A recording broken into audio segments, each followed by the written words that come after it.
Sir ಹೇಳ್ಬೇಕಿತ್ತು. ಹೇಳುವ.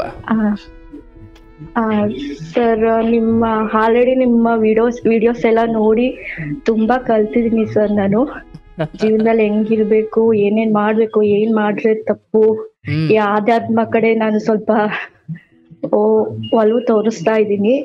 ನಾನು free ಸಿಕ್ತಾಗೆಲ್ಲ ನಿಮ್ ವಿಡಿಯೋಸ್ ನ ಇಯರ್ಫೋನ್ ಹಾಕೊಂಡ್ ಕೇಳ್ಕೊಂಡ್ ಕೆಲ್ಸ ಎಲ್ಲ ಮಾಡ್ಕೊಂಡು ಕೇಳ್ತೀನಿ ಸರ್ ಯಾವಾಗ್ಲೂನು. ಸಂತೋಷ. ಯಾವ ಕಾಲ್ ಸಿಗುತ್ತೆ, ಯಾವ ಇವ್ರ ಜೊತೆ ಮಾತಾಡ್ತೀನಿ ಅಂತ ಅನ್ಕೊಂಡಿದೆ ಸರ್. ದೇವದಯಿಂದ ಸಿಕ್ಕಿತ್ತು. ಇವತ್ತು ನಿಮ್ ಜೊತೆ ಮಾತಾಡೋ ಅವಕಾಶ ನಮಗೂ ಸಿಕ್ಕಿದೆ. ಒಳ್ಳೇದು, ಹೇಳುವ. ಸರ್ ನನ್ ಮದ್ವೆ ಆಗಿದೆ. ಗಂಡನ ಮನೆ ಕಡೆಯಿಂದ ಏನು ಪ್ರಾಬ್ಲಮ್ ಇಲ್ಲ ಸರ್. ದೇವದಯಿಂದ ಚೆನ್ನಾಗಿದ್ದೀನಿ. ಯಾವ್ದು ಏನು ಪ್ರಾಬ್ಲಮ್ ಇಲ್ಲ. ಸಣ್ಣ ಪುಟ್ಟ ಜಗಳ ಆದ್ರೂ ಹೊಂದ್ಕೊಂಡು ಅಡ್ಜಸ್ಟ್ ಮಾಡ್ಕೊಂಡು ಅರ್ಥ ಮಾಡ್ಕೊಂಡು ಹೋಗ್ತಿದೀನಿ ಸರ್.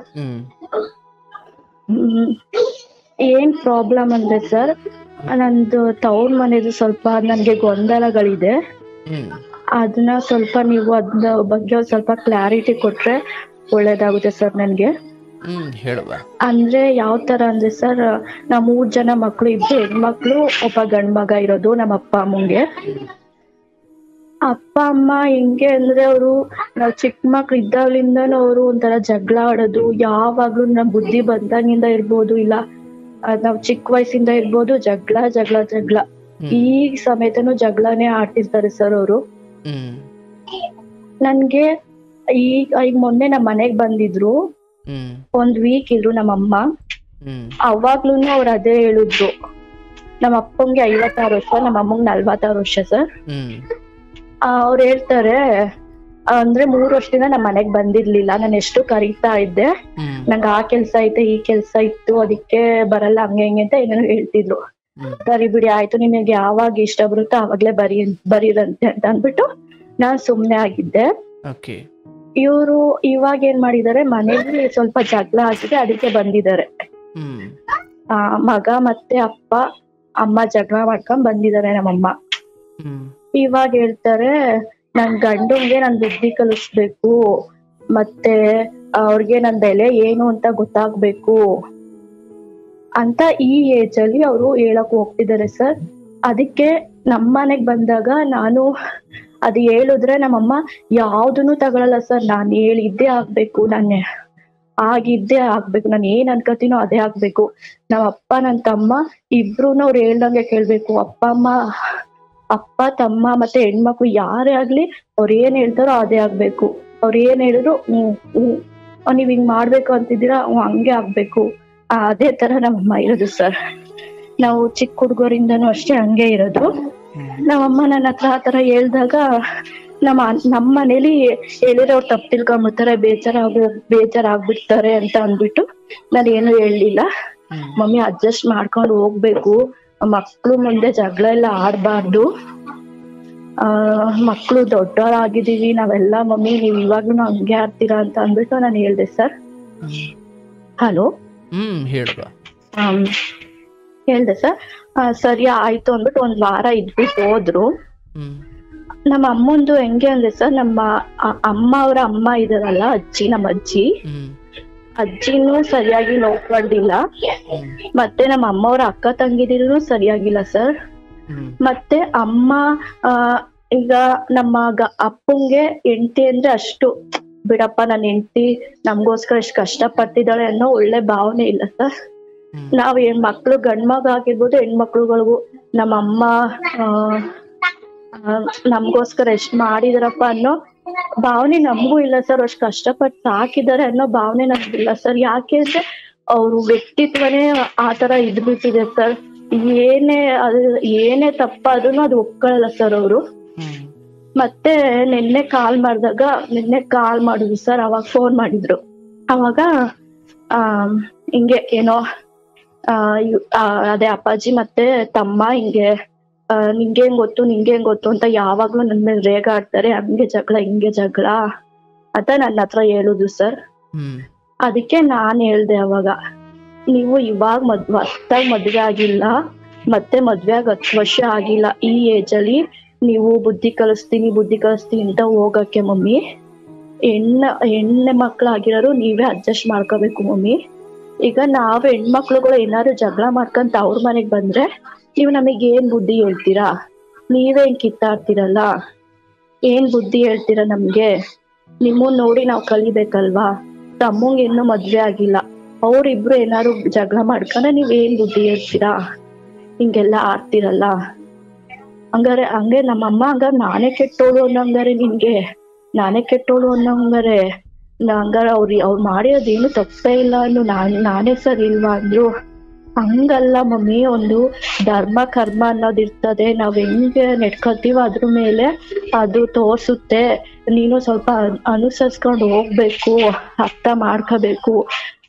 ನಿನ್ ತಾಯಿ ಕಣ್ಣೀರ್ ಹಾಕ್ಸಿದ್ಯಲ್ಲ ಮಮ್ಮಿ, ಅದೆಲ್ಲ ನೀನು ಈ ತರ ಎಲ್ಲ ಆಡಿಸ್ತೈತೆ, ಅದಕ್ಕೆ ನೀನ್ ಇಷ್ಟೊಂದು ಅನುಭವಿಸ್ತಾ ಇದೀಯಾ ಅಂತ ಅಂದೆ ಸರ್. ನನಗೆ ನಿನ್ ಮಗಳಾಗಿ ನನ್ಗೆ ಈ ತರ ಎಲ್ಲ ಹೇಳ್ತಾ ಇದೀಯಾ, ನಿನ್ ಮಗಳಾಗಿನೇ ಈ ತರ ಎಲ್ಲ ಹೇಳ್ತಾ ಇದೀಯಾ ಅಂದ್ರು. ಅದಕ್ಕೆ ಈ ತರ ನೀನ್ ಅನುಭವಿಸ್ತಾ ಇದೀಯ ಕಣ್ಮಮ್ಮಿ, ಸಂಬಂಧಗಳನ್ನ ಉಳಿಸ್ಕೊಳ್ಳೋದನ್ನ ಕಲಿಬೇಕು ಜೀವನದಲ್ಲಿ ಅಂತ ಅಂದೆ ಸರ್. ಆಗ ತರ ಅಂದ್ಬಿಟ್ಟು ನಾನು ಏನಾದ್ರು ತಪ್ಪು ಹೇಳಿದ್ನ ಅಂದಿಟ್ಟು ಫೋನ್ ಕಟ್ ಮಾಡಿದ್ರು ಸರ್. ನಾನು ಏನಾದ್ರು ತಪ್ಪು ಹೇಳಿದ್ನ ಅದ್ರಲ್ಲಿ ಅಂತ ಒಂದ್ ಸ್ವಲ್ಪ ಗೊಂದಲಗಳಿದೆ ಸರ್ ನಂಗೆ. ಅವ್ರ ಅಮ್ಮನ್ನ ಹೇಗ್ ನಡೆಸ್ಕೊಂಡಿದ್ರು ಸರ್? ಅವ್ರ ಅಮ್ಮನ್ನ ಅಂದ್ರೆ ನಿಮ್ಮ ಅಜ್ಜಿನ ಹೇಗ್ ನಡೆಸ್ಕೊಂಡಿದ್ರು? ಹೇಗ್ ನಡ್ಸ್ಕೊಂಡಿದ್ರು ಅಂದ್ರೆ ಸರ್ ಅದು ಸ್ವಲ್ಪ ಹೇಳ್ತೀನಿ. ನಮ್ಮ ಅಪ್ಪಾಜಿ, ನಮ್ಮ ಅಮ್ಮ ಇದಾರ ಸರ್, ಅವರು ಗಂಡನ ಮನೆಗೆ ಹೋಗಿಲ್ಲ. ಯಾಕೆಂದ್ರೆ ಇವ್ರು 5 ಜನ ಹೆಣ್ಮಕ್ಳು ನಮ್ಮ ಅಜ್ಜಿಗೆ. ಅದಕ್ಕೆ ಅಳಿಮಯ್ಯನೇ ಮನೇಲಿ ಇಟ್ಕೊಂಡಿರೋದು.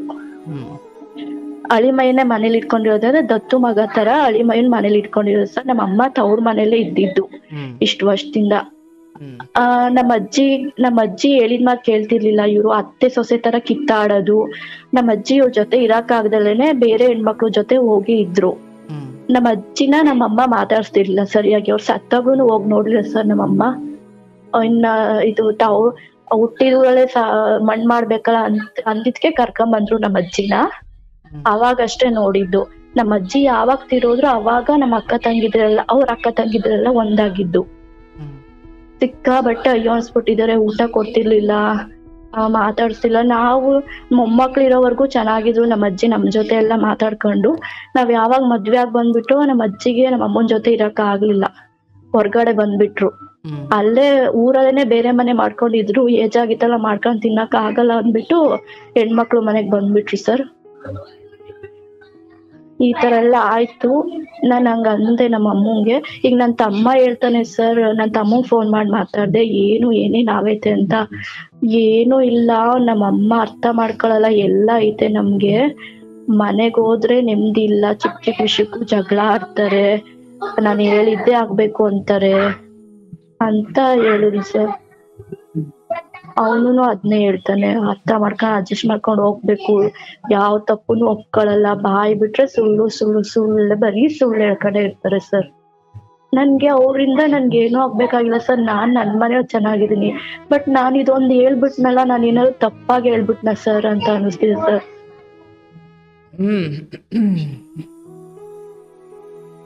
ಸರಿ ತಾಯಿ, ಇಲ್ಲಿ ಒಂದು ವಿಚಾರ ಇದೆ. ಯಾರಿಗೇ ಆದರೂ ಅಷ್ಟೇ, ಅವರ ಪೂರ್ವ ಪಾಪಕರ್ಮಗಳು ಅಂದರೆ ಹಿಂದೆ ಮಾಡಿದ ತಪ್ಪುಗಳನ್ನು ನೆನಪು ಮಾಡಲಿಕ್ಕೆ ಒಂದು ಘಟನೆ ನಡಿಬೇಕಾಗುತ್ತೆ. ಅಂದರೆ ನೀನಲ್ಲಿ ಪಾತ್ರಧಾರಿ ಅಷ್ಟೇ. ಆದರೆ ನಿಮ್ಮ ತಾಯಿಗೆ ಯಾವುದೋ ವಿಚಾರ ಆಕೆ ಕಿವಿಗೆ ಬೀಳಬೇಕಿತ್ತು. ಆಕೆಗೆ ಯಾಕೆ ಇವತ್ತು ನನ್ನ ಜೀವನದಲ್ಲಿ ಹಿಂಗೆ ಆಗ್ತಿದೆ ಅಂದರೆ ಅದು ಸುಮ್ಮನೆ ಆಗ್ತಿಲ್ಲ. ಈ ಹಿಂದೆ ನಾನೇ ಬಿತ್ತನೆ ಮಾಡಿದ ಬೀಜ, ನಾನೇ ನೆಟ್ಟ ಸಸಿ ಇವತ್ತು ಹಣ್ಣು ಬಿಡ್ತಾ ಇದೆ, ಅದನ್ನೇ ನಾನಿವತ್ತು ಅನುಭವಿಸ್ತಾ ಇರೋದು ಅನ್ನೋದು ನೆನಪು ಮಾಡಲಿಕ್ಕೆ ನೀನೊಂದು ನೆಪ ಅಷ್ಟೇ ಭಗವಂತನಿಗೆ. ಅರ್ಥ ಆಯ್ತಲ್ಲ? ಈಗ ಈ ಕೃಷ್ಣನ ಮಗ ಸಾಂಬ ಅಂತ ಇದ್ದ. ಕೃಷ್ಣ ಯಾದವರ ವಂಶದವನು. ಈಗ ಏನಾಗ್ಬಿಡುತ್ತೆ, ನಮಗ್ ಗೊತ್ತಿದ್ದವನೊಬ್ಬ ಸಚಿವ ಅಥವಾ ಯಾರೋ ಒಬ್ಬ ನಮಗ್ ಗೊತ್ತಿದ್ದವರೊಬ್ರು ರಾಜಕೀಯದಲ್ಲಿ ಚೆನ್ನಾಗಿದ್ಬಿಟ್ರೆ ಅವ್ರು ನನಗೆ ಗೊತ್ತು ಅನ್ನೋ ಕಾರಣಕ್ಕೆ ಏನೇನೋ ಕೆಟ್ಟದ್ದು ಮಾಡಿದ್ರು ಬಚಾವ್ ಆಗ್ಬೋದು ಅನ್ನೋ ಧೈರ್ಯಕ್ಕೆ ಬಂದ್ಬಿಡ್ತೀವಿ. ಹೌದಲ್ಲ? ಹೌದು ಸರ್. ನಮ್ಮ ಮಾವ ಯಾರೋ ಒಬ್ಬ ಇನ್ಸ್ಪೆಕ್ಟರ್ ಇದ್ದಾನೆ, ನಮ್ಮ ಚಿಕ್ಕಪ್ಪ ಯಾರೋ ಒಬ್ಬ ಪೊಲಿಟಿಷಿಯನ್ ಇದ್ದಾನೆ ಅಂದರೆ ಈ ನಮ್ಮವ್ರು ಇಷ್ಟೊಂದು ಇನ್ಫ್ಲೂಯೆನ್ಸ್ ಇದೆ ಅಂದಾಗ ಬಿಡು ನಾನು ಏನು ಬೇಕಾದರೂ ಮಾಡ್ಬೋದು ಅನ್ನೋ ಹಂತಕ್ಕೆ ಬಂದ್ಬಿಡುತ್ತೆ ಮನಸ್ಸು. ಹೌದು ಹೌದು ಸರ್. ಹಾಗೆ ಕೃಷ್ಣನ ವಂಶ ಯಾದವರಿಗೂ ಕೂಡ ಇದೇ ಬುದ್ಧಿ ಬಂತು. ಕೃಷ್ಣ ನಮ್ಮ ಕಡೆಯವನು, ನಾವೇನು ಬೇಕಾದರೂ ಮಾಡ್ಬೋದು. ಅವತ್ತಿಗೆ ಕೌರವ ಪಾಂಡವ ಯುದ್ಧ ಆಗಿ ಕುರುಕ್ಷೇತ್ರ ಯುದ್ಧ ಆಗಿತ್ತು. ಕೌರವರ ವಂಶ ನಾಶವಾಗೋಯ್ತು. ಪಾಂಡವರು ಧರ್ಮಯುತವಾಗಿ ಹಸ್ತಿನಾವತಿಯಲ್ಲಿ ರಾಜ್ಯವನ್ನು ಆಳ್ತಾ ಇದ್ರು. ಇತ್ತ ದ್ವಾರಕೆಯಲ್ಲಿ ಕೃಷ್ಣನ ವಂಶದವರು ಕುಡಿತ, ಹೆಣ್ಣು ಎಲ್ಲ ಚಟಕ್ಕೆ ಬಿದ್ದುಬಿಟ್ರು. ಕೃಷ್ಣನಿಗೆ ಅನ್ಸೋಕೆ ಶುರುವಾಯಿತು, ನಾನು ಧರ್ಮವನ್ನು ರಕ್ಷಣೆ ಮಾಡಲಿಕ್ಕೆ ಅವತಾರವನ್ನು ಎತ್ತಿ ಬಂದಿದ್ದೇನೆ, ನನ್ನ ವಂಶದವರೇ ಇಷ್ಟು ಕೆಟ್ಟು ಹೋಗಿದ್ದಾರಲ್ಲ, ಇವರ ನಾಶ ಹೇಗೆ ಅಂತ ಯೋಚನೆ ಮಾಡ್ತಾ ಇರ್ತಾನೆ. ಅದೇ ಸಮಯಕ್ಕೆ ಈ ನೋಡಿ, ಅಷ್ಟೊತ್ತಿಗೆ ಈ ದ್ವಾರಕೆಯಲ್ಲಿ ಕೃಷ್ಣನ ಮಕ್ಕಳು ಅವರೆಲ್ಲ ಅಂದರೆ ಎಷ್ಟೊಂದು ಈ ಪುಡಾರಿಗಳ ಗುಂಪು, ಕೃಷ್ಣನ ಮಗನೂ ಪುಡಾರಿ ಆಗ್ಬಿಟ್ಟಿದ್ದ. ಅವರೆಲ್ಲ ಎಷ್ಟು ಕೆಟ್ಟು ಹೋಗಿದ್ರು ಅಂದರೆ ಋಷಿ ಮುನಿಗಳನ್ನೆಲ್ಲ ಹಾಡ್ಕೊಳ್ಳೋರು. ದುರ್ಯೋಧನಂಗಿರ್ಬೇಕಿದ್ರೆ ಅಂದರೆ ದುರ್ಯೋಧನ ಅನ್ನೋ ದುಷ್ಟನನ್ನು ಹೊಗಳೋಕೆ ಶುರು ಮಾಡಿಬಿಟ್ರು. ಯಾವುದೇ ಆದರೂ ಅಷ್ಟೇ, ಒಂದು ಸಮಾಜದ ನಾಶ ಆಗುತ್ತೆ ಅನ್ನೋ ಮುನ್ಸೂಚನೆ ಎಲ್ಲಿ ಸಿಗುತ್ತೆ ಅಂದರೆ ಇಡೀ ಸಮಾಜ ಯಾರನ್ನ ಕೆಟ್ಟವರು ಅಂತ ಭಾವಿಸಿರುತ್ತೋ ಆ ಕೆಟ್ಟವರನ್ನ ಹೊಗಳೋಕೆ ಶುರು ಮಾಡಿಬಿಟ್ಟಿರ್ತಾರೆ. ಈಗ ಇಲ್ಲಿ ಇದ್ದುಕೊಂಡು ಪಾಕಿಸ್ತಾನದ ಉಗ್ರರು ಗ್ರೇಟ್ ಅನ್ನೋ ನೀಚರು ಶುರುವಾಗ್ತಿದ್ದಾರೆ ಅಂದ್ರೆ ಏನೋ ವಕ್ರಿಸ್ಕೊಳ್ತೈತೆ ಇಡೀ ಸಮಾಜಕ್ಕೆ ಅಂತ. ಗಾಂಧಿಯನ್ನ ಹೊಗಳಬೇಕಾದವರು, ಕೃಷ್ಣನನ್ನ, ಬುದ್ಧನನ್ನ, ರಾಮನನ್ನ, ಬಸವ ಅಂಬೇಡ್ಕರ್ ಅವರನ್ನ ಉದಾಹರಣೆಯಾಗಿ ಇಟ್ಕೊಳ್ಬೇಕಾದವರು ಎಲ್ಲ ದುಷ್ಟರನ್ನ ಬದುಕಿದ್ರೆ 3 ದಿನ ಹಂಗೆ ಬದುಕಬೇಕಣೋ, ರಾವಣನಂಗಿರ್ಬೇಕು, ದುರ್ಯೋಧನಂಗಿರ್ಬೇಕು ಅಂತ ಅನ್ನೋಕೆ ಶುರು ಮಾಡಿಬಿಟ್ರು ಯುವಕರು. ಅಂದರೆ ಅದರ ಅರ್ಥ ಇಡೀ ಸಮಾಜ ಕೆಟ್ಟು ಹೋಯಿತು, ಇನ್ನೇನು ಕಾದಿದೆ ಮುಂದೆ ಅನ್ನೋ ಅರ್ಥ. ಇದೇ ಥರ ಈ ಕೃಷ್ಣನ ಮಕ್ಕಳು, ಅದರಲ್ಲೂ ಸಾಂಬ ಎಲ್ಲಿ ವೇಷ ಹಾಕೊಂಡು ಹೊಟ್ಟೆ ಒಳಗಡೆಗೆ ಏನೋ ಒಂದು ವಸ್ತು ಇಟ್ಕೊಂಡು ಋಷಿ ಮುನಿಗಳ ಹತ್ರ ಹೋಗಿ ಆ ಋಷಿಗಳನ್ನ ಕೀಟ್ಲೆ ಮಾಡೋದು. ಆ ಕೃಷ್ಣನ ಮಗ ಸಾಂಬನಿಗೆ ಹೆಣ್ಣಿನ ವೇಷ ಹಾಕಿದ್ರು. ಈ ಹೆಣ್ಣು ಬಸರಿ ಆಗಿದ್ದಾಳೆ, ಇವಳು ಹೊಟ್ಟೆಯಲ್ಲಿ ಯಾವ ಮಗು ಹುಟ್ಟುತ್ತೆ, ಏನು ಹುಟ್ಟುತ್ತೆ ಅಂತ ಆ ಋಷಿಗಳಿಗೆ ತಪಶಕ್ತಿ ಇತ್ತು. ಅಯ್ಯೋ ಇವನು ಹುಡುಗನಿಗೆ ಹುಡುಗಿ ವೇಷ ಹಾಕಿ ಇವರು ನಮ್ಮನ್ನು ರೇಗಿಸ್ತಾ ಇದ್ದಾರೆ ಅಂತ ಅವ್ರಿಗೆ ಗೊತ್ತಿತ್ತು. ಆದರೆ ಆ ಋಷಿಗಳನ್ನು ಪರೀಕ್ಷೆ ಮಾಡೋ ಕೆಟ್ಟ ಬುದ್ಧಿ ಇವ್ರದ್ದು. ಈ ಹೆಣ್ಣಿನ ಹೊಟ್ಟೆಯಲ್ಲಿ ಏನು ಹುಟ್ಟುತ್ತೆ, ಎಂತ ಮಗು ಹುಟ್ಟುತ್ತೆ ಅಂತ ಕೇಳ್ಬಿಟ್ರು. ಆ ದೂರ್ವಾಸ ಮುನಿಗಳಿಗೆ ಕೋಪ ಬಂದು ಅವರೊಂದು ಮಾತು ಶಾಪ ಏನ್ ಹೇಳಿದ್ರು, ಈ ನಿಮ್ಮ ಯದುವಂಶವನ್ನ ನಾಶ ಮಾಡುವ ಒಂದು ಒನಕೆ ಇವನಿಂದ ಹುಟ್ಟುತ್ತೆ ಅಂತ ಶಾಪ ಕೊಟ್ಬಿಟ್ರು. ಅಂದ್ರೆ ನೋಡಿ, ಅವಾಗ ಉಳಿದವರೆಲ್ಲ ಕೇಳ್ತಾರೆ, ಈ ಮಕ್ಕಳ ಈ ಚಿಕ್ಕ ವಿಚಾರಕ್ಕೆ ಇಷ್ಟು ದೊಡ್ಡ ಶಾಪ ಕೊಟ್ಬಿಟ್ರಲ್ಲ ಯಾಕೆ ಅಂತ. ಆಗ ಅವನು ಹೇಳ್ತಾನೆ, ಈಗ ನಿನ್ನ ಕತೆ ಬರುತ್ತೆ, ಅವನು ಹೇಳ್ತಾನೆ, ಕೃಷ್ಣ ಕೂಡ ಹೇಳ್ತಾನೆ, ದೂರ್ವಾಸರ ಬಾಯಿಂದ ಬಂದಿರೋದು ಒಂದು ನೆಪ ಮಾತ್ರ, ಭಗವಂತ ಅದನ್ನು ಹೇಳಿಸ್ಬೇಕಿತ್ತು, ಹೇಳಿಸ್ದ ಅಷ್ಟೇ. ಕೃಷ್ಣನ ಯಾದವರ ವಂಶ ನಾಶ ಆಗುತ್ತೆ, ಈ ಹುಡುಗನ ಅಥವಾ ಈ ಹುಡುಗಿಯ ಹೊಟ್ಟೆಯಲ್ಲಿ ಒಂದು ಒನಕೆ ಹುಟ್ಟುತ್ತೆ, ಆ ಒನಕೆಯಿಂದ ಈ ಯಾದವರ ವಂಶ ನಾಶವಾಗಿ ಹೋಗುತ್ತೆ ಅಂತ ಆ ಋಷಿ ಶಾಪ ಕೊಟ್ಬಿಟ್ನಲ್ಲ. ಆ ಋಷಿಯನ್ನ ಕೇಳಿದ್ರು, ಯಾಕಿಂತ ಶಾಪ ಕೊಟ್ಟೆ ಅಂತ. ಅವನು ಹೇಳ್ದ, ಅಯ್ಯೋ ನನಗೆ ಗೊತ್ತೇ ಇಲ್ಲ, ನನ್ನ ಬಾಯಿಂದ ಬಂದುಬಿಡ್ತು, ಇದು ಭಗವಂತನ ಇಚ್ಛೆ ಅಂತ. ಅಂದರೆ ಅವರ ಪಾಪಕ್ಕೆ ಅದು ಶಿಕ್ಷೆ ಆಗೋದಿದೆ, ನಾನೊಂದು ನಾಟಕದಾರಿ, ನನ್ನ ಬಾಯಿಂದ ಬತ್ತಷ್ಟೇ, ಇದು ನಂದಲ್ಲ ಅಂತ. ಹಾಗೆ ನಿನ್ನ ತಾಯಿಯ ಆ ಹಳೇ ವಿಚಾರ ಅಥವಾ ಹಳೇ ಕರ್ಮಗಳಿಗೆ ಏನು ಶಿಕ್ಷೆ ಆಗ್ತಾ ಇದೆ, ಅದು ನಿನ್ನ ಮೂಲಕ ಹೊರ ಬಂದಿದೆ ಅಷ್ಟೆ. ಅಂದರೆ ನೀನೊಂದು ಪಾತ್ರಧಾರಿ. ಈಗ ನಿನ್ನ ತಾಯಿಗೆ ನೀನು ಅದನ್ನ ನೆನಪು ಮಾಡದೆ ಹೋಗಿದ್ದಿದ್ರೆ ಹಾಗಾಗಿ ಎಲ್ಲೋ ಒಂದು ಕಡೆ ನೀನು ಹೇಳಿದ ಮೇಲೆ ಏನೋ ಆಕೆಯ ಮನಸ್ಸಲ್ಲಿ ಯೋಚನೆ ಓಡ್ತಾ ಇದೆ. ಹೌದು ಸರ್, ಹೌದು. ಖಂಡಿತ ಓಡ್ತಾ ಇದೆ. ಅದ್ ನಿನ್ ತಾಯಿದ ಮಾತ್ರ ಅಲ್ಲ, ನಿಂದು ನಂದು ಕಥೆನೂ ಅಷ್ಟೇ. ನಾವು ತೋಳಲ್ಲಿ ಶಕ್ತಿ ಇದ್ದಾಗ ಹೇಗ್ ನಡ್ಕೊಳ್ತೀವೋ, ನಮ್ಮ ವಯಸ್ಸಾದ ಕಾಲದಲ್ಲಿ ನಮ್ಮ ಬದುಕು ಹೇಗಿರುತ್ತೆ ಅನ್ನೋದನ್ನ ನಿರ್ಧಾರ ಮಾಡುತ್ತೆ. ಹೌದಲ್ವಾ? ಹೌದು ಸರ್. ಸೊಸೆಯಾಗಿದ್ದವಳು ಒಂದ್ ದಿವಸ ಮುದುಕಿ ಆಗ್ಲೇಬೇಕಲ್ಲವಾ? ಹೌದು. ಹಾಗಾಗಿ ನಿನ್ನ ಬಾಯಿಂದ ಬಂದಿರೋದು ಆ ತಾಯಿ ಅಥವಾ ನಿನ್ನ ತಾಯಿ ಅನಿಸಿಕೊಂಡ ಆಕೆಯ ಹಳೆಯ ಕಥೆಯನ್ನ ಆಕೆಗೆ ನೆನಪು ಮಾಡಬೇಕಿತ್ತು. ಯಾವತ್ತೂ ಹೇಳಿದವಳು ಸುಮ್ಮನೆ ಹೇಳ್ಬಿಟ್ಟಿದ್ಯಾ ಅಂದ್ರೆ ಅದು ಸುಮ್ಮನೆ ಬಂದಿಲ್ಲ ಅದು. ಹಾಗಾಗಿ ನೀನು ಅಲ್ಲಿ ಪಶ್ಚಾತ್ತಾಪ ಪಡೋ ಅವಶ್ಯಕತೆ ಇಲ್ಲ. ಆದ್ರೆ ನಿನ್ನ ತಾಯಿಯನ್ನ ನೀನು ಉದಾಹರಣೆಯಾಗಂತೂ ತಗೊಳ್ಬಹುದು. ಎಲ್ಲವೂ ಚೆನ್ನಾಗಿದ್ದಾಗ ಹೇಗ್ ನಡ್ಕೊಂಡೆ, ಹೌದಪ್ಪ ಇವತ್ತು ನನ್ನ ಅತ್ತೆ, ನನ್ನ ಮಾವ ಅಥವಾ ಹಿರಿಯ ಜೀವಗಳೊಂದಿಗೆ ನಾನು ಸ್ವಲ್ಪ ಗೌರವಾನ್ವಿತವಾಗಿ ನಡ್ಕೊಳ್ಬೇಕು. ಯಾಕಂದ್ರೆ ನನಗೂ ಒಂದಿವ್ಸ ವಯಸ್ಸಾಗುತ್ತೆ. ನಿಮ್ಮ ಅಮ್ಮನಿಗೆ ನನಗೂ ಒಂದಿವ್ಸ ವಯಸ್ಸಾಗುತ್ತೆ ಅಂತ ಗೊತ್ತಿತ್ತೋ ಗೊತ್ತಿರ್ಲಿವೋ. ಯಾಕಂದ್ರೆ ಅಹಂಕಾರ ನಾನು ಹೀಗೆ ಇದ್ದು ಬಿಡ್ತೀನಿ ಅಂತ ಅನ್ಸ್ಬಿಡುತ್ತಂತೆ. ಇವತ್ತು ನಿನ್ನ ತಮ್ಮ ಅನಿಸಿಕೊಂಡವನು ಮುಂದೆ ಆ ಮನೆಗೊಬ್ಳು ಸೊಸೆ ಅಂತ ಬರ್ತಾಳೆ. ಅವ್ರು ಇನ್ನೂ ತಿರುಗಿ ಬಿದ್ರೆ ಈಗೀಗ ಅವತ್ತು ಇನ್ನೂ ಸ್ಪಷ್ಟವಾಗಿ ಅರ್ಥ ಆಗುತ್ತೆ ನಾನು ಹೇಗೆ ನಡ್ಕೊಂಡಿದ್ದೆ ಅವತ್ತು ಅಂತ. ನಿನ್ನ ಅಮ್ಮನ ಬದುಕಲ್ಲಿ ಶುರುವಾಗಿದೆಯಲ್ಲ, ಅಥವಾ ಈಗೇನು ನಡೀತಾ ಇದೆ ಅಥವಾ ಈಗೇನು ಹೇಳ್ದಲ್ಲ, ಅದಿನ್ನೂ ಶುರು ಮಾತ್ರ. ಒಂದು ಸೊಸೆ ಬಂದಾಗ ನೀವು ವರ್ಷಾನುಗಟ್ಲೆ ಆಕೆ ಜೊತೆ ಇದ್ದವರೇ ಇನ್ನೂ ಒದ್ದಾಡ್ತಿದ್ದೀರಾ. ಬಂದು ಸೊಸೆ ಆದವಳು ಹೊಂದ್ಕೊಂಡು ಹೋಗ್ತಾಳೆ ಅಂತ ಯಾರಿಗ್ ಗೊತ್ತು? ಹಾಗಾಗಿ ಸರ್ ಅವರು ಇನ್ನೊಂದು ಹೇಳ್ತಾರೆ ಸರ್, ನನಗೆ ಅಂದಿದ್ದಕ್ಕೆ ನೀನು ನಿಮ್ಮ ಅಮ್ಮನ ಈ ತರ ಎಲ್ಲ ಇದ್ ಮಾಡೋದಕ್ಕೆ ನೀನು ಇಷ್ಟೊಂದು ಅನುಭವಿಸ್ತಾ ಇರೋದು ಅಂದಿದ್ದಕ್ಕೆ, ನಾನೇನಾದ್ರು ಆತರ ಮಾಡಿದಿದ್ರೆ ನೀವೆಲ್ಲ ಇಷ್ಟು ಚೆನ್ನಾಗಿ ಇರ್ತಿರ್ಲಿಲ್ಲ ಅಂತ ಅವ್ರು ನಮಗೆ ಈ ತರ ಹೇಳಿದ್ರು ಸರ್. ನಿಮಗೋಸ್ಕರ ಅವರು ಏನು ತ್ಯಾಗ ಮಾಡಿದ್ದಾರೆ ಅದಕ್ಕೆ ನೀವು ಕೃತಜ್ಞರಾಗಿರಿ. ಆದ್ರೆ ನಿಮ್ಮ ಅಜ್ಜಿಯನ್ನ ಸರಿಯಾಗಿ ನಡೆಸ್ಕೊಳ್ಳದೆ ಹೋಗಿರೋದ್ರಿಂದ ನಿಮಗೆ ಅನ್ನ ಸಿಕ್ತಿತ್ತು ಅನ್ನೋದು ಸುಳ್ಳು. ಹೌದಾ? ಹೌದೌದು. ಅದಕ್ಕೂ ನಿಮ್ಮನ್ನ ನೋಡ್ಕೊಳ್ಳೋ ವಿಚಾರಕ್ಕೂ ಸಂಬಂಧನೇ ಇಲ್ಲ. ಹೌದು ಸರ್. ನೀವು ಅದನ್ನು ಹೇಳಿದ್ದೀರಷ್ಟೇ. ಈಗಲೂ ನಿಮ್ಮ ತಾಯಿಗೆ ನೀವು ಕೃತಜ್ಞರಾಗಿದ್ದೀರಾ, ಇಲ್ಲ ಅಂತ ಅಲ್ಲ. ಆದ್ರೆ ಕೃತಜ್ಞರಾಗಿರುವ ಭರದಲ್ಲಿ ತಾಯಿಯ ದುಷ್ಕೃತ್ಯಗಳನ್ನ ನೆನಪು ಮಾಡದೆ ಹೋಗೋದಿದೆಯಲ್ಲ, ಅದು ಕೂಡ ಒಂದು ಪಾಪವೇ ಹೌದು. ಬಟ್ ನೀನು ಅದನ್ನು ಮಾಡಿದ್ದೀಯಲ್ಲವ.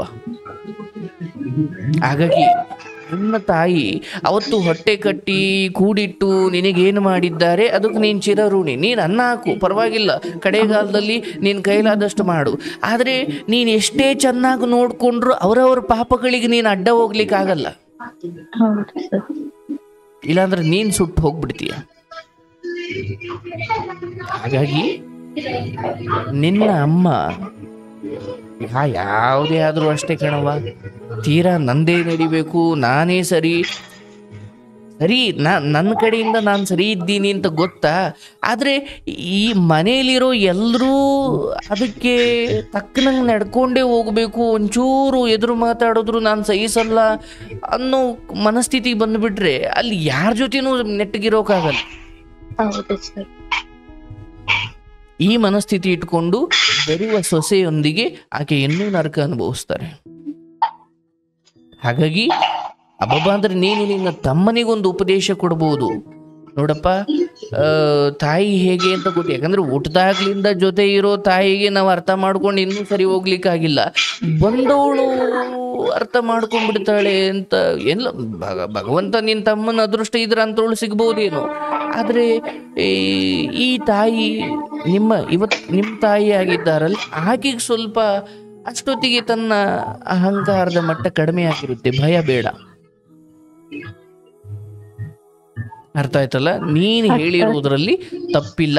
ಅಂಡ್ ನೀನು ಯಾವುದು ಧರ್ಮವೋ ಯಾವುದನ್ನು ನೆನಪಿಸ್ಬೇಕಿತ್ತೋ ಅದನ್ನು ನೀನು ನೆನಪಿಸಿದ್ದೀಯ. ಅಂಡ್ ಇದಾಗಿಯೂ ನಿನ್ನ ತಾಯಿ ನಿನ್ನ ಜೊತೆ ಮುನಿಸ್ಕೊಂಡ್ರು ನೀನು ತಾಯಿಯ ಕುರಿತಾಗಿ ನಿನ್ನ ಕೈಲಿ ಏನೇನು ಮಾಡಬಹುದು ಅಷ್ಟೊಂದು ಮಾಡವ. ಹೌದು ಸರ್. ಅರ್ಥ ಆಯ್ತಲ್ಲ? ಅರ್ಥ ಆಯ್ತು. ನಿನ್ನ ಗಂಡನ ಮನೆಯಲ್ಲಿ ಅಷ್ಟೋ ಇಷ್ಟೋ ಚೆನ್ನಾಗಿದೆ ಅಥವಾ ದೇವರು ಒಂಚೂರು ನೆಮ್ಮದಿಯಾಗಿ ಇಟ್ಟಿದ್ದಾನೆ ಅಂದ್ರೆ ಸರಿ, ಈ ದೇಹ ತೊಟ್ಲಲ್ಲಿ ಪುಟ್ಟದಾಗಿತ್ತು, ಇವತ್ತಿಷ್ಟು ದೊಡ್ಡದಾಗಿ ಬೆಳೆದಿದೆಯಾ? ಅದು ತಂದೆ ತಾಯಿಗಳು ದುಡಿದು ತಂದು ಹಾಕಿದ ಅನ್ನದಿಂದ ಆದ ದೇಹ ಇದು, ಹೌದಲ್ಲ? ಹೌದು ಸರ್. ಅದಕ್ಕೆ ನಾವು ಕೃತಜ್ಞತೆಯಿಂದ ಇರಬೇಕು. ಆದರೆ ಕೃತಜ್ಞತೆಯಿಂದ ಇರುವ ಭರದಲ್ಲಿ ನಾವು ಅವರು ಮಾಡಿದ್ನೆಲ್ಲ ಸಹಿಸ್ಕೊಳ್ಬೇಕು ಅಂತ ಏನಿಲ್ಲ. ಈಗ ನಮ್ಮ ಇಡೀ ಮಹಾಭಾರತ ತಗೊಂಡ್ರೆ ಹಾಗೆ ಆಗಿದ್ದು. ಕರ್ಣನಿಗೆ ಅಂಗರಾಜ ಅಂದ್ರೆ ಒಂದು ರಾಜ್ಯವನ್ನ ಕೊಟ್ಟು ಅದಕ್ಕೆ ರಾಜನಾಗಿ ಮಾಡಿಬಿಟ್ಟ. ಆ ಕಾರಣಕ್ಕೆ ದುರ್ಯೋಧನ ಅನಿಷ್ಟನಗಳನ್ನೆಲ್ಲ ಕರ್ಣ ಸಹಿಸ್ಕೊಂಡು ಶುರು ಮಾಡಿಬಿಟ್ಟ. ಅಯ್ಯೋ, ದುರ್ಯೋಧನ ನನಗೆ ರಾಜ್ಯ ಕೊಟ್ಟಿದ್ದಾನೆ, ಹಾಗಾಗಿ ದ್ರೌಪದಿ ಸೀರೆ ಹೇಳಿದ್ರು ಕೂಡ ಕರ್ಣ ಅದನ್ನ ವಿರೋಧ ಮಾಡಲೇ ಇಲ್ಲ. ಅಯ್ಯೋ, ನನಗೆ ರಾಜ್ಯ ಕೊಟ್ಟಿದ್ದಾನೆ ಅಂತ ಕರ್ಣ ಅದನ್ನೂ ಬೆಂಬಲ ಮಾಡ್ಲಿಕ್ಕೆ ಶುರು ಮಾಡ್ದ. ಕಡೆಗೆ ಸಿಕ್ಕಿದ್ದೇನು? ನಾಶ. ನನಗೆ ಸಹಾಯ ಮಾಡಿದವರ ಕೃತಜ್ಞತೆಯನ್ನು ನಾನು ಯಾವಾಗಲೂ ಇಟ್ಟುಕೊಳ್ಬೇಕು. ಆದರೆ ಕೃತಜ್ಞತೆಯನ್ನು ಇಟ್ಟುಕೊಳ್ಳುವ ಭರದಲ್ಲಿ ಅವರ ಅನಿಷ್ಟಗಳನ್ನೆಲ್ಲ ನಾನು ವಿರೋಧ ಮಾಡದೇ ಇದ್ರೂ ಪರವಾಗಿಲ್ಲ, ಕೈ ಜೋಡಿಸಬಾರ್ದು. ಅರ್ಥ ಆಯ್ತಲ್ಲ? ಒಳ್ಳೇದಾಗ್ಲಿ. ಈ ವಿಚಾರದಲ್ಲಿ ನೀನು ಧರ್ಮವನ್ನೇ ಮಾಡಿದ್ದೀಯ, ಅದ್ರ ಬಗ್ಗೆ ಪಶ್ಚಾತ್ತಾಪ ಬೇಡ, ಅದನ್ನು ತಲೆಯಲ್ಲಿ ಇಟ್ಕೊಂಡು ಕೊರಗಲು ಬೇಡ. ನಿನ್ನ ತಾಯಿ ಅಥವಾ ತಂದೆ ವಿಚಾರ ಫೋನ್ ಮೂಲಕ ನಿನ್ನ ಅಂಗಳಕ್ಕೆ ಬಂತ, ನಿನಗೆ ಏನು ತಿಳಿದಿದೆಯೋ ಅದನ್ನ ಹೇಳಿ ಸುಮ್ಮನಾಗು. ನಿನ್ನ ಮನೆ ಹೊಸ್ಲೊಳಗಡೆ ಕರ್ಕೊಳ್ಳುವಷ್ಟು ಬೇಡ. ಅರ್ಥ ಆಯ್ತಲ್ಲ? ಅವ್ರು ಅಮ್ಮ ಬತ್ತಾರ, ಅಕ್ಕು 2 ದಿವಸ ಇಸ್ಕೋ, 2 ದಿನ ನಿನ್ನ ಮನೇಲಿ ಇರಿಸ್ಕೋ, ಊಟ ಹಾಕು, ಚೆನ್ನಾಗಿ ಪ್ರೀತಿಯಿಂದ ಮಾತಾಡಿಸು, ಕಳಿಸ್ಕೊಡು. ಆದರೆ ಅವ್ರ ಮನೆ ವಿಚಾರವನ್ನು ಒಳಗಡೆ ಕರ್ಕೊಳ್ಳೋದು ಬೇಡ. ಯಾಕಂದ್ರೆ ನಿನ್ನ ಮನೆಯ ವ್ಯವಸ್ಥೆ, ನಿನ್ನ ಹಿನ್ನೆಲೆ, ನಿಮ್ಮ ಹಣಕಾಸಿನ ಸ್ಥಿತಿ, ನಿಮ್ಮ ಚೀಟಿ, ನಿಮ್ಮ ಬೇರೆ ಬೇರೆ ಕಥೆಗಳು ಅದು ಬೇರೆ, ಅವ್ರದ್ದು ಬೇರೆ. ಈ 2 ಮಿಕ್ಸ್ ಮಾಡ್ಕೊಳೋಕೆ ನೀನು ಇಲ್ಲಿ ಬಂದಿಲ್ಲ. ಅರ್ಥ ಆಯ್ತಲ್ಲ? ಅದರ ಬಗ್ಗೆ ಯಾವುದೇ ಪಶ್ಚಾತ್ತಾಪ ಬೇಡ, ಅದರಲ್ಲಿ ಯಾವ ಪಾಪವೂ ಇಲ್ಲ. ನಿನ್ ಬಾಯಿ ಮೂಲಕ ವಿಧಿ ಅದನ್ನು ಹೇಳಿಸಿದೆ. ಸರ್, ನಾನು ನಿಮ್ಮನ್ನ ಇನ್ನೊಂದು ಕೇಳಬೇಕಿತ್ತು ಸರ್. ಇವಾಗ ನಿಮ್ಗೆ 25 ವರ್ಷ ಇರ್ಬೋದು ಅನ್ಕೋತೀನಿ, 25-26 ವರ್ಷ. ನಿಮ್ಗೆ ಇಷ್ಟೋ ಜ್ಞಾನ ಹೆಂಗ್ ಬಂತು ಸರ್? ನೀವು ತುಂಬಾ ಬುಕ್ಗಳನ್ನ ಓದಿ ತಿಳ್ಕೊಂಡಿದ್ದೀರಾ ಅಂದ್ರೆ ಅದು ತುಂಬಾ ಲೈಫಲ್ಲಿ ಎಕ್ಸ್ಪೀರಿಯನ್ಸ್ ಆದ್ರೆ ಈ ತರ ಎಲ್ಲ ಹೇಳಕ್ ಸಾಧ್ಯ. ಇನ್ನು 25 ವರ್ಷಕ್ಕೇನೆ ಅಂದ್ರೆ 2021ಗೆ ಬರೀ ಓದೋದು, ಡಿಗ್ರಿ ಅದು ಇದು ಆಗುತ್ತೆ. ಈ ಟೈಮಲ್ಲಿ ಇವನ್ನೆಲ್ಲ ಹೆಂಗೆ ನೀವು ಹೇಳಕ್ ಸಾಧ್ಯ ಅಂತ ಒಂದು ಯೋಚನೆ ಮಾಡ್ತಿದೀನಿ ಸರ್. ಹೌದಾ? ನೀನು ಆತ್ಮವನ್ನ ನಂಬ್ತೀಯಾ? ನಂಬ್ತೀನಿ ಸರ್. ಅಂದ್ರೆ ಈ ದೇಹವನ್ನ ಸುಟ್ಟಾಕಿ ಆದ್ಮೇಲೆ ಮಣ್ಣು ಹಾಕಿ ಅಂದ್ರೆ ಒಬ್ಬ ಸತ್ತು ಅಲ್ಲಿ ಮಲಗಿದ್ದಾನೆ ಅಂದ್ರೆ ಅಲ್ಲಿ ದೇಹ ಮಲಗಿದೆ, ಆತ್ಮ ಈಗಾಗಲೇ ಅದರ ಪುಣ್ಯ ಪಾಪಗಳ ಆಧಾರದ ಮೇಲೆ ಮುಂದಿನ ಲೋಕಕ್ಕೆ ಹೋಗ್ಬೇಕಾ, ಮುಂದಿನ ಜನ್ಮಕ್ಕೆ ಹೋಗ್ಬೇಕಾ, ಅದು ನಿರ್ಧಾರವಾಗುತ್ತೆ. ಅಂದ್ರೆ ನನ್ಗೆ ಯಾವಾಗಲೂ ನಮ್ಮ ಗುರುಗಳು ಕೂಡ ಅದನ್ನು ಹೇಳೋರು, ನೀವು ನನ್ನ ದೇಹವನ್ನು ನೋಡ್ತಾ ಇದ್ದೀರಾ, ಅದಕ್ಕೆ ನೀವು 25 ವರ್ಷ ಅಂತಿದ್ದೀರಾ. ನನ್ನ ಆತ್ಮಕ್ಕೆ ತುಂಬಾ ವಯಸ್ಸಾಗಿದೆ. ನನಗೆ ಸ್ವಯಂ ನನಗೆ ಅನಿಸಿರುವುದು ಅಂತಲ್ಲ, ಬಟ್ ಯಾವತ್ತೂ ಒಂದ್ ದಿವಸ ಒಬ್ರು ಮಹನೀಯರು ಹೇಳಿದ್ರು ನನಗೆ, ನಿನ್ನ ಆತ್ಮಕ್ಕೆ ತುಂಬಾ ವಯಸ್ಸಾಗಿದೆ ಕಣೋ ಅಂತ. ಅಂದ್ರೆ ನಾನ್ ನಂಬೋದವ? ಹೌದು, ನನಗೂ ತುಂಬಾ ಸಾರಿ ಆಶ್ಚರ್ಯ ಅನ್ಸುತ್ತೆ. ಲೈವಲ್ಲಿ ಅಥವಾ ಅವರು ನನ್ನ ಮುಂದೆ ದುಃಖ ಹೇಳ್ಬೇಕಾದ್ರೆ ಆ ಸಮಯದಲ್ಲಿ ನಾನು ಏನು ಹೇಳಿದ್ದು, ಇದರಿಂದ ಆಚೆ ಹೋಗಿ ಮತ್ತೆ ರಿಪೀಟ್ ಕಾರ್ಯಕ್ರಮ ನೋಡ್ಬೇಕಾದ್ರೆ ಇದನ್ನೆಲ್ಲೂ ನಾನು ಓದೇ ಇರ್ಲಿಲ್ವಲ್ಲ, ಹೆಂಗೆ ಹೇಳಿದೆ ಇವ್ರಿಗೆ ಅಂತ. ಅಂದ್ರೆ ಯಾವಾಗ ಇದು ಜನ್ಮ ಜನ್ಮದ ಸಾಧನೆ ಆಗಿರುತ್ತೆ ಮಾತ್ರ ಕೆಲವೊಂದನ್ನು ನಿಭಾಯಿಸೋ ಶಕ್ತಿ ಬರುತ್ತೆ. ಸೊ ಇಲ್ಲಿ ನಿಮ್ಮ ಪ್ರಶ್ನೆಗೆ ನಾನು ಕೊಡೋ ಉತ್ತರ, ಆತ್ಮದ ದೃಷ್ಟಿಯಿಂದ ನಾನು ಇದನ್ನ ಬಹಳ ಜನ್ಮಗಳಿಂದ ಮಾಡ್ಕೊಂಡು ಬರ್ತಾ ಇದ್ದೀನಿ. ದೇಹದ ದೃಷ್ಟಿಯಿಂದ ನೋಡಿದ್ರೆ ನೀವು ನನಗೆ 25 ವರ್ಷ ಅಂತ ಹೇಳಬಹುದು, ಆದರೆ ಆತ್ಮದ ದೃಷ್ಟಿಯಿಂದ ನನ್ನದು ಬಹಳ ವರ್ಷಗಳ, ಬಹಳ ಜನ್ಮಗಳ ಅನುಭವ. ನಿಮ್ಮೆಲ್ಲರಿಗೂ ಅದೇ ಶಕ್ತಿ ಇದೆ. ಆದರೆ ಕೆಲವೊಬ್ಬರಿಗೆ ಮಾತ್ರ ಅದನ್ನ ನೋಡಿ, ಅದು ನಿಮ್ಮ ದೊಡ್ಡ ಗುಣ ಅಷ್ಟೇ. ನೀವು ಅದನ್ನು ಕಂಡುಕೊಂಡಿದ್ದೀರಾ, ನಿಮ್ಗನ್ಸಿದೆ ಇದು ಹೆಂಗ್ ಸಾಧ್ಯ, ಯಾರು ಏನಾದರೂ ಹೇಳಿ ಅದಕ್ಕೊಂದೇನೋ ಉತ್ತರ ಹೇಳ್ತಾರಲ್ಲ, ಅದು ಹೆಂಗ್ ಸಾಧ್ಯ ಅಂತ ಅಲ್ವಾ? ಹೌದು ಸರ್, ಏನೋ ಒಂದು ಉತ್ತರ ಅಲ್ಲ ಸರ್, ಅದಕ್ಕೆ ಕರೆಕ್ಟ್ ಆಗಿ ಅದಕ್ಕೆ ಹೆಂಗ್ ಇರ್ಬೇಕೋ ಅದೇ ತರ ಉತ್ತರ ಕೊಟ್ಟಿರೋದು ಸರ್. ನಾವು ಯೋಚನೆ ಮಾಡಿದ್ರೆ ಹೌದಲ್ವಾ, ಇದು ಕರೆಕ್ಟ್ ಅಲ್ವಾ ಅವ್ರು ಹೇಳಿದ್ದು, ನಾವ್ ಹಿಂಗ್ ಮಾಡ್ಬೋದಲ್ವಾ, ಹಿಂಗ್ ಇರ್ಬೋದಲ್ವಾ ಅಂತ ಅನ್ಸುತ್ತೆ ಸರ್ ನಿಮ್ಮ ಮಾತನ್ನ ಕೇಳಿ. ಇಲ್ಲವ, ಗುರುದೇವೋ ಭವ. ಗುರುವನ್ನ ನಂಬುದವರು ಅಂದ್ರೆ ನೋಡಿ, ನಿಮ್ಮ ಮನಸ್ಸು ಆಧ್ಯಾತ್ಮದ ಕಡೆ ಬರ್ತಾ ಇದೆಯಲ್ಲ. ನಾನು ಇಷ್ಟು ಮಾತ್ರ ಹೇಳ್ತೀನಿ, ಯಾವ ವ್ಯಕ್ತಿ ಧ್ಯಾನ, ಜ್ಞಾನ, ಮೌನ, ನಮ್ಮ ಆಶ್ರಮದ ಮೂಲ ವಿಚಾರವೇ ಅದು.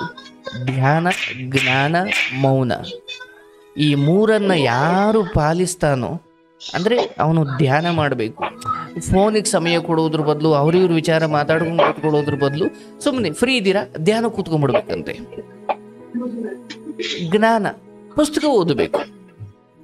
ಈಗ ಮೊಬೈಲಲ್ಲಿ ನೀವು PDF ಅಲ್ಲಿ ಎಷ್ಟು ಓದಿದ್ರು ಪುಸ್ತಕ ಓದ್ದಂಗೆ ಆಗಲ್ಲ. ಹೌದು ಸರ್. ಧ್ಯಾನ, ಜ್ಞಾನ, ಮೌನ. ನಿಮ್ಮ ಮೌನ ಎಲ್ಲದಕ್ಕಿಂತ ದೊಡ್ಡ ಮೇಷ್ಟ್ರು.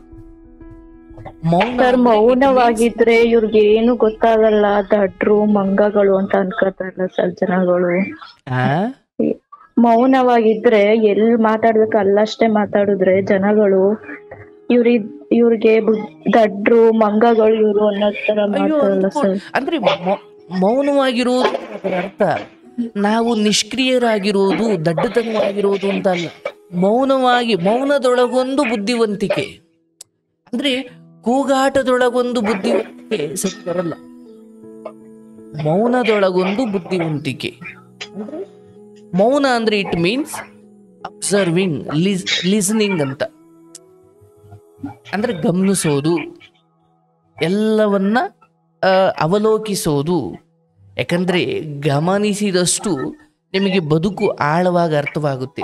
ಈಗ ನೀವು ಶಾಲೆಯಲ್ಲಿ, ಸ್ಕೂಲಲ್ಲಿ ಇದ್ದಾಗಲೆಲ್ಲ ಮೇಷ್ಟ್ರು ಪಾಠ ಮಾಡಬೇಕಾದ್ರೆ ಮಧ್ಯೆ ನೀವು ಮಾತಾಡ್ತಿಲ್ಲ, ಕೇಳಿಸ್ಕೊಳ್ತಾ ಇದ್ರಿ, ಹೌದಾ? ಅಂದ್ರೆ ಒಬ್ರು ಮಾತಾಡ್ತಾರೆ ಅಂದಾಗ ನಾವು ಕೇಳಿಸ್ಕೊಳ್ಬೇಕು. ಹಾಗೆ ಕೇಳಿಸ್ಕೊಂಡಾಗ್ಲೇ ಜ್ಞಾನ ವೃದ್ಧಿ ಆಗೋದು. ಈ ಕಾರ್ಯಕ್ರಮ ಆದ್ರೂ ಅಷ್ಟೇ, ಕೇಳಿಸ್ಕೊಳ್ಳೋ ಕಾರಣಕ್ಕೇನೆ ಈಗ ಯಾಕೋ ಒಂದು ರೀತಿಯಲ್ಲಿ ಮನಸ್ಸು ಆಧ್ಯಾತ್ಮಿಕ ಕಡೆ ಹೋಗ್ತಾ ಇದೆ. ಹಾಗಾಗಿ ಇದು ನನ್ನೊಬ್ಬನಿಗೆ ಸಾಧ್ಯವಾದ ಅದ್ಭುತ ಅಂತ ಏನಿಲ್ಲ, ನಿಮಗೂ ಸಾಧ್ಯ ಇದೆ. ನೀವು ಅಧ್ಯಾತ್ಮದ ಕಡೆ ಮನಸ್ಸನ್ನ ಕೊಡಬೇಕು. ಅವನು ಹಿಂಗೆದ್ನಂತೆ, ಅವನು ಸೋತ್ನಂತೆ, ಇವಳು ಹಿಂಗಾದ್ಲಂತೆ, ಅವನು ಅಂದ್ರೆ ಯಾವುದು ನಮ್ಮ ಆತ್ಮಕ್ಕೆ, ನಮ್ಮ ಈ ಜನ್ಮಕ್ಕೆ ಬೇಡವೋ ಆ ಎಲ್ಲದರಿಂದ ದೂರ ಬಂದು ಭಗವಂತನ ಚಿಂತನೆ, ಪುಸ್ತಕ ಓದಬೇಕು, ಮಕ್ಕಳೊಂದಿಗೆ ಆಟ ಆಡಬೇಕು, ಈ ಹಿರಿಯರೊಂದಿಗೆ ಸಮಯ ಕೊಡಬೇಕು, ಧ್ಯಾನ ಮಾಡಬೇಕು, ಜ್ಞಾನಕ್ಕೆ ಮಹತ್ವ ಕೊಡಬೇಕು, ಮೌನವಾಗಿರಬೇಕು.